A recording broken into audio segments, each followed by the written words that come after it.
क्या दूसरी शादी करना चाहिए? क्या मर्द हजरात दूसरी शादी करके खुश रह सकते हैं? क्या वो अपनी ज़िंदगी को पुरसकून तरीके से गुजार सकते हैं?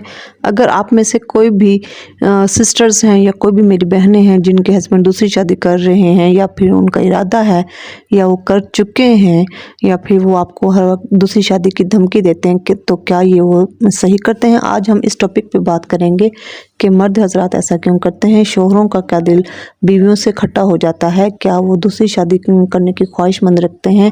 क्या वो अपनी ज़िंदगी को आगे बढ़ाना चाहते हैं? आया उनके दिल में ऐसी क्या बात होती है कि वो हर वक्त बीवी को एक धमकी ही देते रहते हैं कि अगर तुम मेरे साथ सही ना हुई, अगर तुम मेरे बच्चों के साथ सही ना हुई, तुम ज़बान चलाती हो, तुम घर को सही मैनेज नहीं करती, हर वक्त दूसरी शादी की धमकी देते हैं, तो ऐसा वो क्यों करते हैं? आज हम इस टॉपिक पर बात करेंगे। अस्सलाम वालेकुम, नेक्स्ट लेवल लाइफ व्लॉग में खुश आमदीद करती हूँ। उम्मीद करती हूँ आप सब खैरियत से होंगे। अल्लाह का शुक्र है, मैं भी बिल्कुल ठीक हूँ। मर्द हज़रात क्यों दूसरी शादी करते हैं? आया उनको इसकी क्या ज़रूरत पड़ जाती है कि वो हर वक्त अपनी बीवी को दूसरी शादी की ही धमकी देते रहते हैं? अगर कोई मर्द कभी उसकी वो शादी करता है तो क्या इसका कसूर कौन होता है? बीवी होती है या फिर उसका शौहर होता है? और हमारे माशरे में दूसरी शादी को किस नज़र से देखा जाता है? क्या ये बात ठीक है या गलत?